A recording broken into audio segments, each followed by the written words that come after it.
오늘 하나님이 주시는 말씀은 시편 115편 9절부터 9절에서 18절까지입니다. 115편 9절부터 18절까지입니다. 제가 봉독해 올립니다. 이스라엘아 여호와를 의지하라. 그는 너희의 도움이시요 너희의 방패시리로다.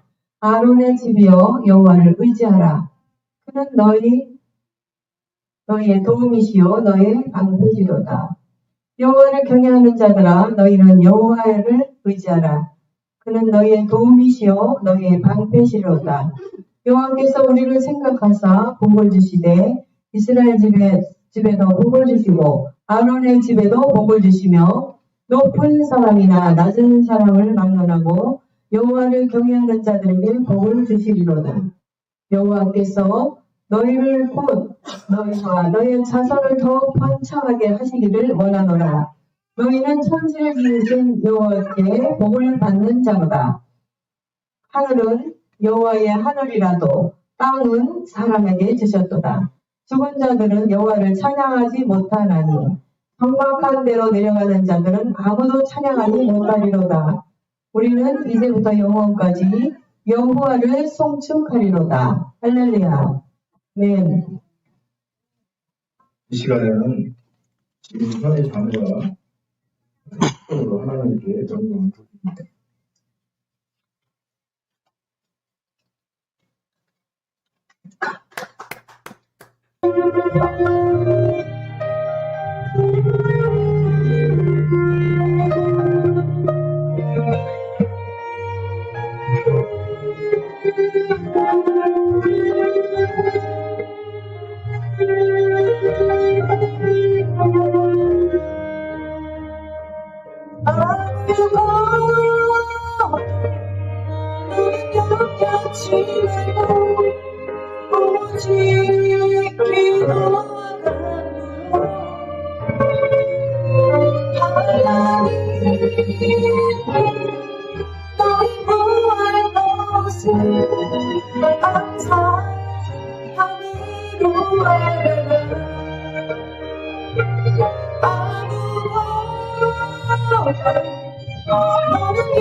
저는 본문 말씀을 가지고 여호와를 의지하자는 제목으로 하나님의 말씀을 전하도록 하겠습니다. 미국의 사업가 헨리 본 카이저의 이야기입니다. 본 카이저는 집안이 가난해서 13살에 학업을 그만 그리고 사진관에 들어가 소름도 하고 사진 찍는 나중에는 커서 작가가 됩니다. 저는 그 사진 작가에 만족을 하고 신앙생활 교회에 가서 예쁜 아가씨도 많고 결혼을 하라고 했습니다. 그의 아버지가 안 된다고 했습니다. 젊은 사람이 돈도 없고 돈도 없는데 내가 어떻게 내 딸을 줄 수 있나 그러면서 말미에 조건을 답니다. 아내가 내 딸과 결혼하려면 한 채 하라. 둘째, 아내 은행 통장에는 $1,000가 있더라. 그 마지막으로는 아내 급여가 매달 125불 이상 있더라. 이 조건을 만족하면 돈을 받아주겠네 말하는 거예요. 당시에 이 딸의 아버지가 말한 거는 존 카이저의 능력으로는 불가능한 일이었습니다. 그런데 존 카이저는 네 어르신 대로 하겠습니다. 그러면서 사진관을 그만 세일즈 교육 사업을 합니다. 하나님을 의지하고 기도하면서 열심히 일한 결과 도저히 이룰 수 없는 것들을 다 이룹니다. 1년 만에 또 사고 1년 만에 통장에 $1000도 있었고 매달 125불의 급도 받는 세일즈맨이 되었습니다. 그리고 그녀는 존 카이저는 그녀의 집으로 찾아가서 존 카이저는 대사에 적극적이었습니다. 하나님이 함께 하시는데 내가 못할 것이 무엇이 있느냐 이렇게 고백하며 대사에 도전합니다. 그는 우리가 잘 알듯이 미국의 가장 큰 댐, 후보댐을 합니다. 그리고 샌프란시스코 군문결하고 긴 다리로 존 후보가 카이저가 건설했습니다. 불가능한 일들을 가능케 하면서 사람들을 세계를 놀라게 합니다. 더욱 놀라게 한 것은 2차 세계대전이 끝나가는 무렵에 군함을 건조하는데 가장 빨리 거칩니다. 존 카이저는 배를 바로 세워놓고 밑에서부터 용접하는 것이 아니라 배를 거꾸로 세워놓고 위에서부터 용접을 합니다. 당시 군함 제작자들이 생각하지 못하는 그러한 방법으로 군함을 제조해서 가장 빨리 군함을 건조하는 사업가가 되었습니다. 사람들이 그를 보고 말을 합니다. 저 사람은 해서 자기가 할 수 없는 일을 알지 못하고 저렇게 막무가내로 되들어 카이저가 말하기를 나는 하나님이 내게 능력을 주시는데 못할 일이 무엇이 있느냐 나를 무식하다고 말하지만 내가 당신들을 볼 때는 더 무식하다. 하나님을 모르는 무식한 것이다. 그렇습니다. 하나님을 의지하면 불가능한 것을 가능하게 하십니다. 그리고 뜻이 성공하게 만드십니다.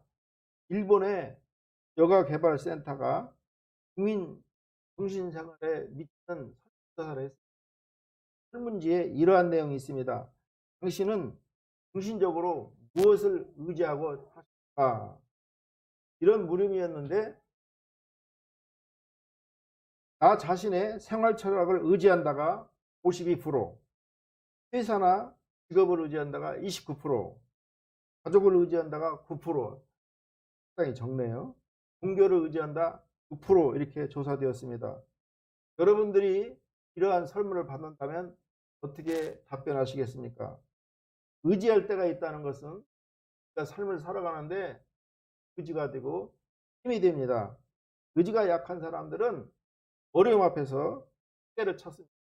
그러나 그 의지가 강하고 힘이 강한 사람은 해결책을 씁니다. 서로 방향이 다른 것입니다. 잘못된 것을 의지하면 불행에 빠지기 때문에 우리가 방향성을 잘 가져야 됩니다. 하나님을 의지하는 다른 자세에 대해서 알아보도록 하겠습니다. 먼저 하나님을 의지하면 하나님께서 도우십니다. 이것은 하나님의 약속인 것입니다. 115편은 여호와 하나님께 대한 의지와 찬양을 추구하는 예배시입니다. 편의 저자는 이 어려움을 극복한 것이 아니라 어려움을 극복해 주신 하나님께 감사하는 찬양시입니다.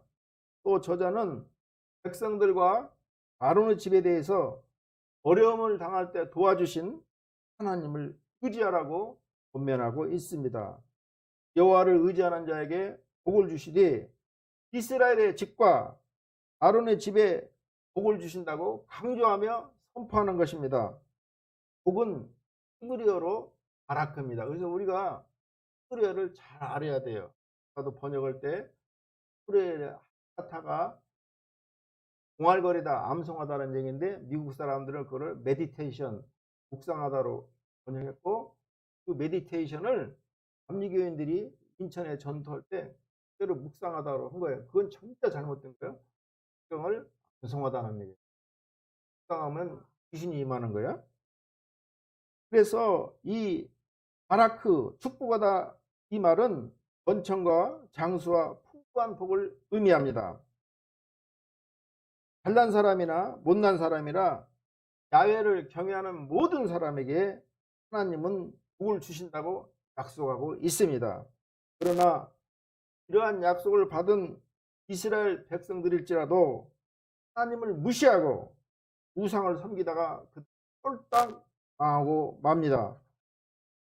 시편 말씀에 은혜를 받은 사람들이 하나님을 경외해요. 하나님을 경외한다는 건 뭐냐면 공경하고, 그리고 하나님을 두려워하며, 그리고 찬양할 때 하나님께서 그들에게 복을 주었습니다. 하나님은 눈에 보이시지 않기 때문에 우리의 생각을 지배해요. 하나님을 경외한다, 하나님을 공경하고 하나님을 두려워한다는 것은 내가 하나님의 실제를 인정한다는 거예요. 그리고 내 뜻대로 살지 아니하고 하나님의 말씀대로 살아간다는 거예요. 그렇기 때문에 하나님께서 우리에게 넘치는 복을 주시겠다고 약속하고 있는 거예요. 하나님은 당신을 경외하는 자에게 차별 없이 복을 내려주십니다. 우리 12절 말씀을 함께 읽습니다. 여호와께서 우리를 생각하사 복을 주시되 이스라엘 집에도 복을 주시고 아론의 집에도 복을 주시며, 야훼께서 우리를 생각하사 복을 주시되, 우리를 생각하는데 어떻게 생각하느냐? 우리가 하나님의 존재를 인정할 때, 우리가 하나님을 공경하고 받들고 하나님의 존재를 두려워할 때 하나님께서 우리를 생각하시고 복을 주시겠다는 거예요. 세상에서 우리가 큰 복을 받아 누릴 수 있는 가장 정확한 비결을 말씀하고 있습니다.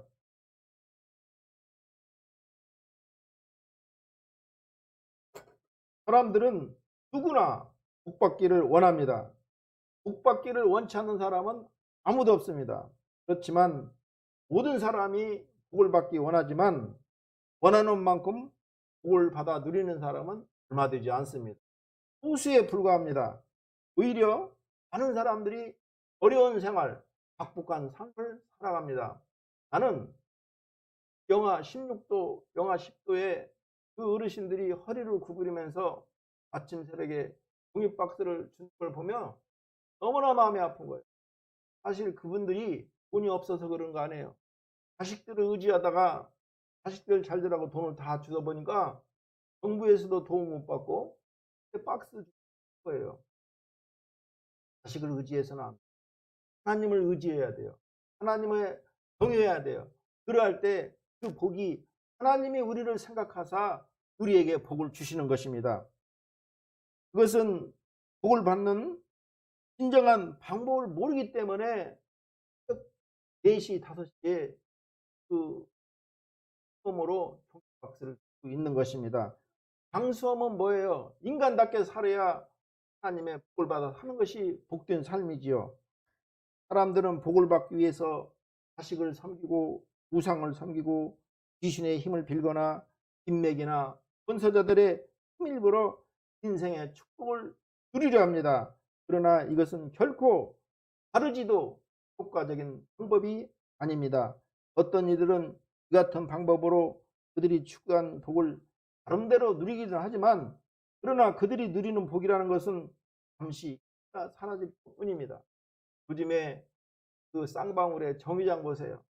사람 의지하다가 깜빵 가고 돈 다 압수당하고, 그것이 그들의 결말인 것입니다. 진정 그들은 축복에서 그들 스스로를 정리시키는 것입니다. 오늘 시인은 복받는 비결에 대해서 이렇게 말합니다. 하나님께서 여호와를 경외하는 자가 복을 받는다. 야훼를 경외한다.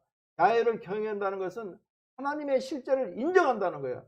매사에 하나님의 존재를 인정하고 내 생각보다 때때로 결정하고 나아가는 것입니다.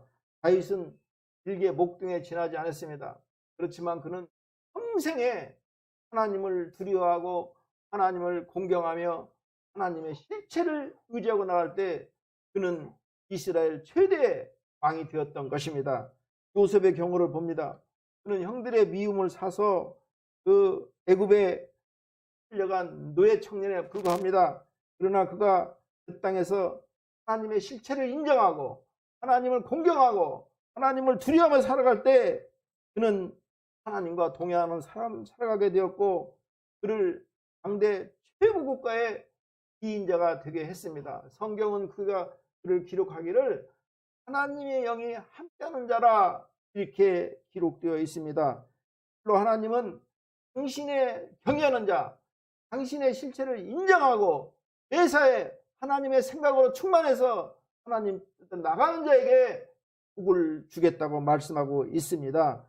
하나님은 당신을 경외하는 자를 결코 내어버려 두지 않으시고 복에 복을 더하사 인생 역전을 이루어주는 분입니다. 여러분 낙심하지 마시고 포기하지 마시고 그 어려운 역경 가운데 하나님을 경외하고 하나님의 실제를 인정해 나갈 때 하나님께서 복을 주시는 것입니다. 터키에 지진이 나서 건물더미에 눌려 있습니다. 그들이 할 수 있는 게 아무것도 없습니다. 그러나 하나님을 의지하고 하나님을 경외할 때 하나님께서 그들을 일주일 만에 열흘 만에 구원해 내시는 것입니다. 잠언 22장 4절 말씀입니다. 겸손과 여호와를 경외함의 보상은 재물과 영광과 생명이니라 이렇게 말씀하고 있습니다. 우리도 매 순간순간 매번 하나님의 존재를 인정하고 하나님을 공경하며 하나님을 두려워하며 살기를 주의 이름으로 축복합니다. 다음으로 탐심을 버려야 됩니다. 이스라엘 백성들이 말씀의 은혜를 받아 하나님을 의지하게 못하게는 탐심의 우상을 버리게 됩니다. 미국 달라스 신학대학의 총장을 지낸 칼슨 스윈들 박사는 인간이 의지하는 것 네 가지가 있다고 말합니다. 첫째는 돈입니다. 사람들은 돈 합니다. 지구상에서 가장 부유한 록펠러에게 기자들이 묻습니다. 록펠러 사장님, 돈을 얼마나 가져야 만족합니다. 그러니까 록펠러는 주저함이 없이 돈만 더 이렇게 말하더라는 것입니다. 둘째는 물질을 의지합니다. 옷, 액세서리, 자동차, 화려한 집, 회사, 보물 등 많은 물질을 소유하며 그것을 의지하려 합니다. 그것은 헛짝의 것들의 허상에 불과합니다. 세 번째는 명예를 의지합니다. 욕심은 명성의 위험을 가지기도 합니다. 욕심이란 더 유명해지려는 욕구, 자신의 명예를 이루려는 하다한 욕구일 수 있습니다. 탤런트들을 보면 그들이 자살을 많이 하는데 다음 그 영화에 내가 선택되지 아니하면 어떻게 될까? 이러한 불안감 때문에 자살을 한다 합니다. 넷째로 권력을 의지합니다. 니체는 이렇게 말합니다. 이 세상은 권력의 의지다. 그 위에는 그것도 없다고 합니다. 세상에 공직을 자기의 출세 발판으로 이용해서 모든 것들을 거짓말하고 사기치는 이러한 것들이 바로 권력욕을 말합니다. 사람에 대한 통제권을 손에 넣으려는 그런 욕구입니다. 우두머리, 재앙으로 일반에 걸었다가 이 나방이 훌라베가 같이 그 불에 타서 죽는 것입니다. 금전욕, 소유욕, 명예욕, 권력욕, 인간을 무너뜨리는 탐심의 중심에 서 있는 것입니다. 성경은 우상숭배라고 말하고 있습니다. 우리들도 하나님을 의지하지 못하게 하는 이 우상의 탐심을 버려야 될 것을 말하고 있습니다. 마지막으로 어떠한 형편에서도 하나님을 의지해야 됩니다. 올 때나 낙심될 때, 정말 앞길이 캄캄할 때, 그때도 이웃사람, 형제를 의지하는 것이 아니라 하나님을 의지할 것을 말하고 있습니다. 시편 기자의 말씀에 은혜를 받은 이스라엘 백성들은 어려운 형편 가운데서 하나님을 의지하자 그들은 세계 인구의 0.03% 300만 분이 되지 않지만 세계 전 재물의 70%를 그들이 소유하는 놀라운 하나님의 은총이 임하였던 것입니다. 땅은 하나님께서 인생에게 잘 갖고 번성케 하라고 맡기신 위탁물입니다. 8절 말씀은 16절 말씀은 이렇게 증거합니다. 하늘은 여호와의 하늘이라도 땅은 사람에게 주셨도다. 땅은 하나님께서 우리에게 임하여 맡기신 하나님의 위탁물입니다. 그것의 주인은 우리가 아니라는 것입니다. 우리는 단지 이 땅의 관리자로서 서 있는 것입니다. 그런데 창조 이래로 인류는 이 땅을 관리자로서 잘 갖고 보다는 자신의 유익을 위해 이용하고 남합니다. 그리고 오염과 파괴를 일삼아왔습니다. 이제 바닷물의 물고기를 먹을 수가 없는 시대가 온 것입니다. 이미 우리나라도 경제적 발전이나 개발이라는 명목으로 자연을 수없이 파괴하고 오염시켰습니다. 그 결과 우리는 어디에서도 물 한 모금 마음 놓고 마실 수가 없고 정수기를 활용한 물을 먹을 뿐입니다. 그렇다면 우리가 이제 해야 할 일은 하나님의 심정을 가지고 우리에게 맡기신 이 땅, 우리에게 위임하신 자연 만물을 하나님의 뜻에 따라 잘 나가야 됩니다. 결국은 창조 당시의 모습을 회복시켜 나가는데 최선을 다해야 되는 것입니다. 그것은 우리의 삶의 터전이기 전에 하나님의 땅입니다. 창조물이라는 사실을 기억해야 됩니다. 성지기 의식을 가지고 자연 만물을 가꾸고 보존해야 할 것입니다. 우리 교회가 참 아름다운 교회예요. 계단마다 꽃이 있고 상대상에 아름다운 꽃이 있고 그 우연히 되는 것이 아니에요. 우리 사모님이 들어도 물 주고 가꾸고 관심 가져서 이렇게 되는 거예요. 우리는 우리 지구를 하나님이 창조하신 초대 교회의 모습대로 이 땅을 아름답게 복원시켜야 될 의무가 있습니다. 그래서 하나님을 섬기는데 필수 불가결한 요소가 바로 만물을 가꾸고 보존시켜야 되는 것을 말합니다. 시편 24편 1절 말씀입니다. 땅과 거기에 충만한 것과 세계와 그 가운데 사는 자들은 다 여호와 것이라. 하나님의 의지하는 법을 배우기라는 글이 있는데요. 에드워드 웰치라는 분은 미국에서 여러 권의 베스트셀러를 기록한 기독교 상담학의 권위자입니다. 그는 유타 대학에서 심리학 박사학위를 받았고 그의 저서 두려움을 느낄 때 나오는 내용의 일부입니다. 하나님을 의지하는 법을 배워야 되는데요. 그런데 하나님께서는 우리에게 가장 좋은 것을 가장 좋은 때에 좋은 가르침을 주기 위해서 종종 이해할 수 없는 방법을 사용하신다고 말하고 있습니다. 잠시 우리 과거의 시간량을 떠나보도록 하겠습니다. 이스라엘 백성들이 애굽의 속박에서 방금 벗어났습니다.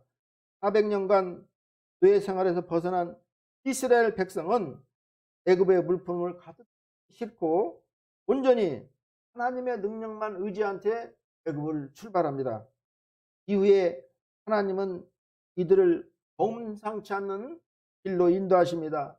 낮에는 구름 기둥으로 밤에는 불 기둥으로 이스라엘 민족을 이끌어 가시고 가던 길을 돌이켜 막다른 곳으로 가라고 명령하고 있습니다. 뒤를 호시탐탐 노리던 바로는 이 무력한 아무것도 가지지 않은 이스라엘 민족을 격합니다. 이스라엘 백성들은 도망할 수도 없습니다. 앞에는 홍해가 있고 뒤에는 600대의 전차를 가진 애굽의 군대가 쫓아오고 있습니다. 모세는 난처한 상황에 처해 있습니다. 백성들은 두려움에 떨면서 모세에게 화를 냅니다. 이때 모세가 백성에게 말하기를 여호와께서 너희를 위해 싸우시리니 너희는 가만히 있을지어다 이렇게 말합니다.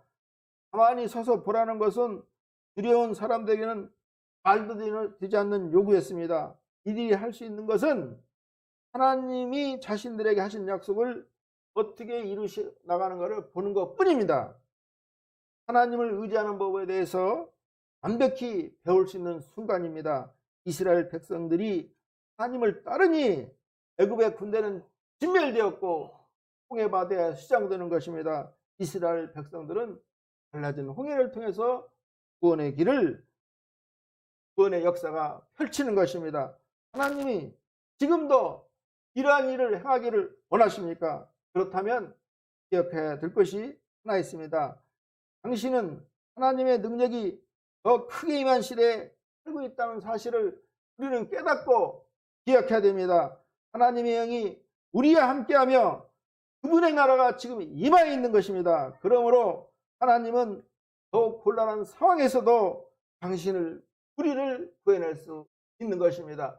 세상 끝날까지 내가 너희와 항상 함께 하시니라 우리 주님은 약속하고 있기 때문에 그렇습니다. 우리들도 말씀대로 어떠한 어려운 상황이 있든지 내 앞에 칠흑 같은 어려움이 있더라도 결코 포기하지 않고 양망하지 않고 손을 놓지 않고 하나님을 의지해야 되는 것입니다. 하나님을 의지하면 우리 주님께서 약속대로 우리를 도와주십니다. 이스라엘 백성들이 시편 기자의 말씀대로 전적으로 하나님을 의지했을 때 주님께서 도와주시고 그들에게 복을 주었던 것입니다. 말씀을 정리하겠습니다. 우리가 하나님을 의지하면 하나님께서 우리를 분명하게 도와주신다고 약속하고 있습니다. 다음으로 우리는 삼심의 우상을 우리 마음가에서 버리는 것입니다. 하나님을 의지하지 못하게 하는 돈, 명예, 권력을 버리는 것입니다.